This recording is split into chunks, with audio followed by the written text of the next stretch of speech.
Hello दोस्तों, स्वागत है आपका ईडू जगत में। दोस्तों, आज हम क्लास 10th का सेकेंड हिंदी बुक का फर्स्ट चैप्टर दही वाली मगम्मा का सारांश और प्लस में ऑब्जेक्टिव क्वेश्चंस देखेंगे। तो चलिए स्टार्ट करते हैं।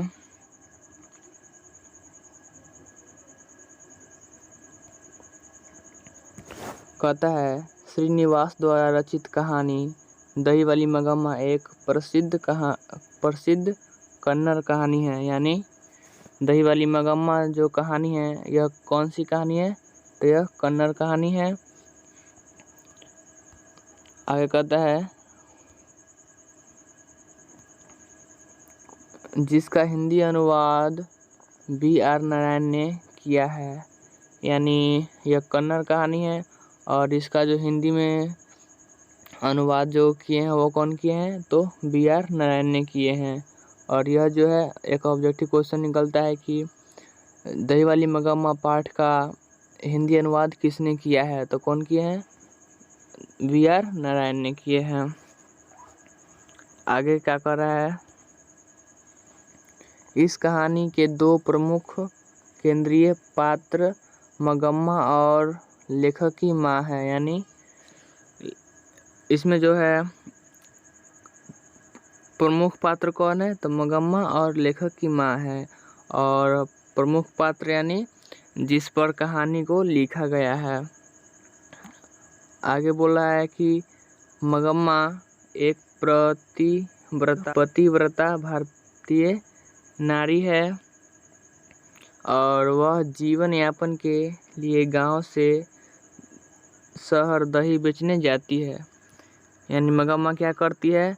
तो वह जो है अपना जीवन यापन करने के लिए वह गांव से जो है शहर दही बेचने जाती है और कुछ रुपए बचत भी कर लेती है। यानी दही बेचने के बाद जो पैसा होता है वो अपना खा पी कर और कुछ रुपया को भी बचा भी लेती है। आगे है, पोते की बेवजह पिटाई से सास और बहू के बीच विवाद हो जाता है, जो घर में अंतर्कलह को जन्म देता है।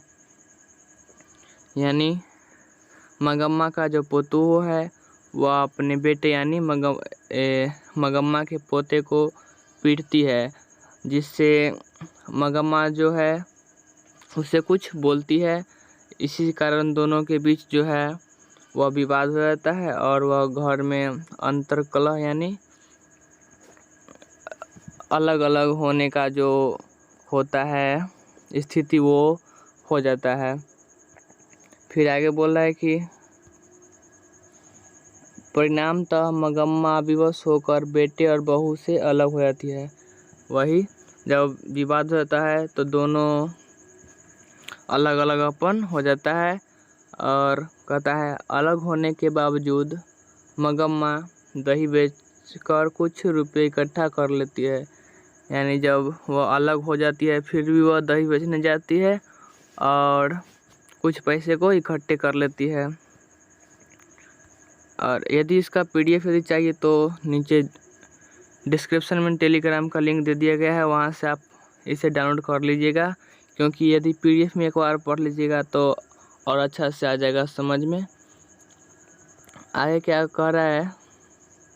परंतु जब यह बात बहू को पता चलता है कि रगम्पा नामक व्यक्ति उसकी सास से पैसे लेने पर है, तो वह अपने बेटे को ढाल बनाकर सास के पास भेजती है। यानी जब मगम्मा के पतोहू को पता चलता है कि मगम्मा से है जो एक व्यक्ति है पैसा लेने वाला है, तो अपने बेटे को ना ढाल बनाकर सास के पास भेजती है।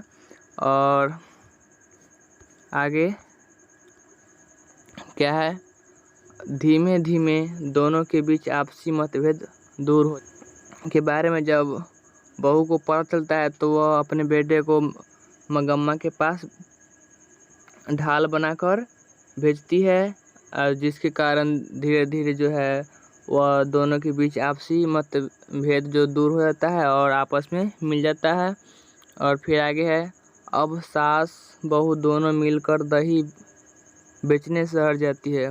यानी जब झगड़ा ख़त्म हो जाता है तो सास और बहू दोनों मिलकर जाती है दही बेचने, और मगम्मा लोगों से अपनी बहू के परिचय करवाती है। जब बेचने दही जाती है तो मगम्मा जो है, क्योंकि उसको तो कितना दिन से जाती थी बेचने तो उसको जान पहचान हो चुका था, लेकिन मगम्मा की जो है बहू नया नया थी, इसीलिए उसी का परिचय सबको करवाती थी।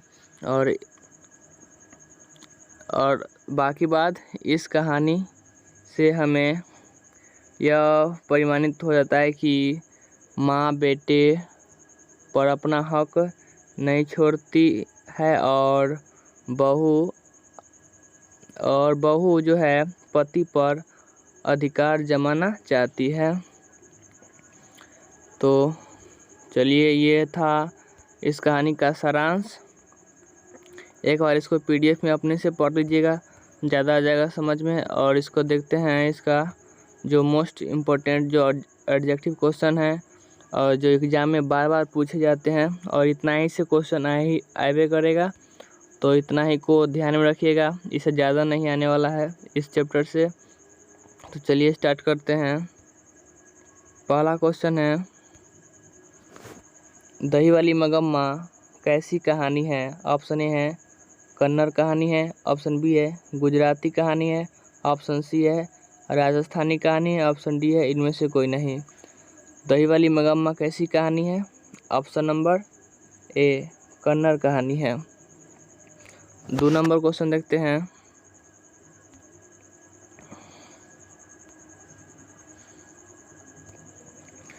कौन आदमी मगम्मा के सारे पैसे को हथिया लेना चाहता था? तो ऑप्शन ए है बहू, ऑप्शन बी है बेटा, ऑप्शन सी है रगम्पा और ऑप्शन डी है इनमें से कोई नहीं। तो कौन आदमी जो था जो मगम्मा के पैसा को लेना चाहता था? तो ऑप्शन नंबर सी रगम्पा। अगला क्वेश्चन देखते हैं, 3 नंबर।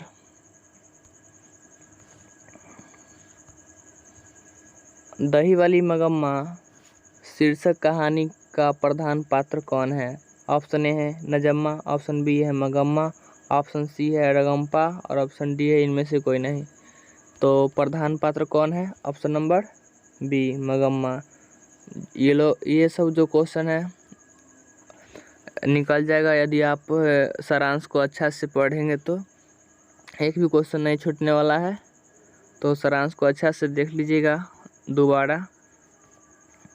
3 नंबर क्वेश्चन हो गया। 4 नंबर देखते हैं। मगम्मा की बहू का नाम क्या था? ऑप्शन ए है नजम्मा, ऑप्शन बी है रगम्पा, ऑप्शन सी है नजम्मा और ऑप्शन डी है ऑप्शन सी है नजमा और ऑप्शन डी है इनमें से कोई नहीं। तो मगम्मा के बहू का नाम क्या था? ऑप्शन नंबर ए जो है इसका सही आंसर हो जाएगा नजम्मा। अगला क्वेश्चन देखते हैं, 5 नंबर। दही बेचने कहाँ जाती थी? मगम्मा दही बेचने कहाँ जाती थी? ऑप्शन ए है गांव में, ऑप्शन बी है बाजार में, ऑप्शन सी है शहर में और ऑप्शन डी है इनमें से कोई नहीं। तो मगम्मा दही बेचने कहाँ जाती थी? ऑप्शन नंबर सी शहर में जाती थी दही बेचने। अगला क्वेश्चन देखते हैं, 6 नंबर। बहू और सास के बीच किस बात का विवाद था? ऑप्शन ए है दही को लेकर, ऑप्शन बी है पोते की पिटाई को लेकर, ऑप्शन सी है पैसा को लेकर, ऑप्शन डी है इनमें से कोई नहीं। तो बहू और सास के बीच किस बात का विवाद था? ऑप्शन नंबर बी पोते की पिटाई को लेकर विवाद था। अगला क्वेश्चन देखते हैं, 7 नंबर।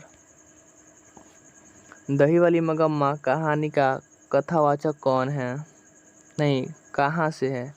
दही वाली मगम्मा कहानी का कथावाचक कहाँ से है? ऑप्शन ए है बेंगलुरु से, ऑप्शन बी है मुंबई से, ऑप्शन सी है कन्याकुमारी से, ऑप्शन डी है इनमें से कोई नहीं।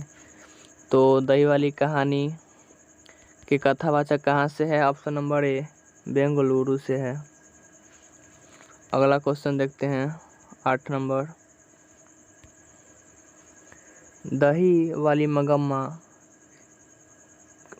मगम्मा की कहानी किसे संदेश देती है? दही वाली मगम्मा जो कहानी है वो किसे संदेश देती है? ऑप्शन देखते हैं इसका। सास को ऑप्शन बी है, बेटे को ऑप्शन सी है, बहुओं को और ऑप्शन डी है बेटियों को। तो दही वाली मगम्मा जो है किसे संदेश देती है? ऑप्शन नंबर सी जो है इसका सही आंसर हो जाएगा, बहुओं को संदेश देती है। अगला क्वेश्चन 9 नंबर क्वेश्चन कह रहा है मगम्मा के गांव का नाम क्या था? Option A Venkatpur, option B है लायलपुर, ऑप्शन सी है सुराही नगर, ऑप्शन डी है इनमें से कोई नहीं। तो मगम्मा के जो है गांव का नाम क्या था? Option number A Venkatpur. अगला क्वेश्चन देखते हैं 10 नंबर। मगम्मा क्या खाती थी? ऑप्शन ए है पान सुपारी, ऑप्शन बी है खैनी और ऑप्शन सी है बीड़ी पीती थी और ऑप्शन डी इनमें से कोई नहीं। तो मगम्मा जो है कौन सी नशा करती थी? तो वह पान सुपारी खाती थी। अगला क्वेश्चन 11 नंबर देखते हैं। मगम्मा बेटे को अलग होने को कहा था, यानी कब से कहा था? ऑप्शन ए है सुबह से, ऑप्शन बी है शाम से, ऑप्शन सी है दोपहर से और ऑप्शन डी है रात से। तो मगम्मा जो है अपने बेटे को अलग होने के लिए कब बोलती है? ऑप्शन नंबर सी दोपहर से। अगला क्वेश्चन 12 नंबर क्या कह रहा है? रगम्पा कहाँ का रहने वाला था? तो रगम्पा जो है ऑप्शन नंबर ए वेंकटपुर का रहने वाला था। 13 नंबर क्वेश्चन देख लेते हैं।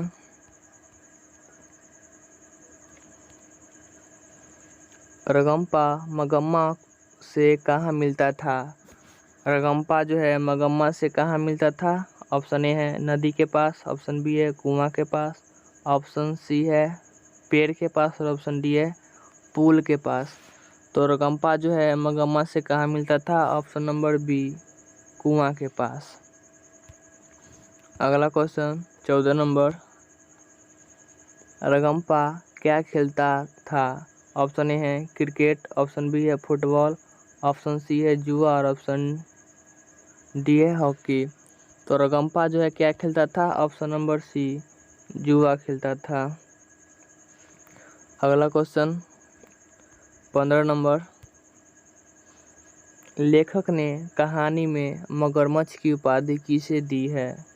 तो ऑप्शन ए है बहू को, ऑप्शन बी है बेटे को, ऑप्शन सी है सास को और ऑप्शन डी है ननद को। तो मगरमच्छ का उपाधि किसे दी है? उपमा या उपाधि एक ही हुआ। तो ऑप्शन नंबर ए बहू को। अगला क्वेश्चन 16 नंबर। मगम्मा अपना पैसा कहाँ रखना चाहती थी? तो मगम्मा अपना पैसा माँ जी के पास रखना चाहती थी। अगला क्वेश्चन 17 नंबर।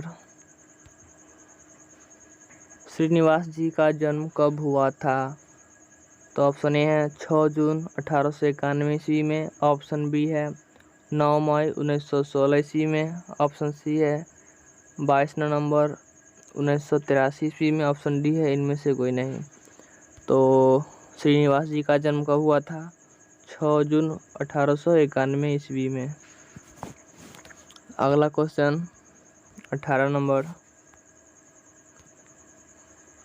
मगम्मा से कौन कर्ज मांग रहा था? ऑप्शन ए है नजम्मा, ऑप्शन बी है रगम्पा, ऑप्शन बी है रगम्पा और ऑप्शन सी है बेटा और ऑप्शन डी है इनमें से कोई नहीं। तो मगम्मा से कर्ज कौन मांग रहा था? ऑप्शन नंबर बी रगम्पा जो है मगम्मा से कर्ज मांग रहा था। 19 क्वेश्चन देखते हैं और इस वीडियो का लास्ट क्वेश्चन है। दही वाली मगम्मा कहानी का अनुवाद हिंदी में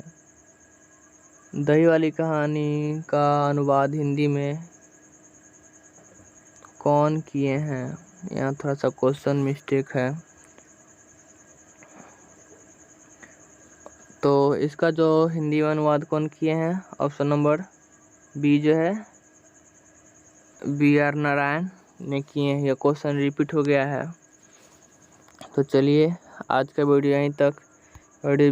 वीडियो अच्छा लगा होगा तो लाइक जरूर कीजिएगा, और चैनल पर पहली बार आए हैं तो चैनल को सब्सक्राइब कर ले, क्योंकि इसके आगे का जो वीडियो डाले वो आपको उसका जो नोटिफिकेशन है वो आपको मिल सके। तो धन्यवाद।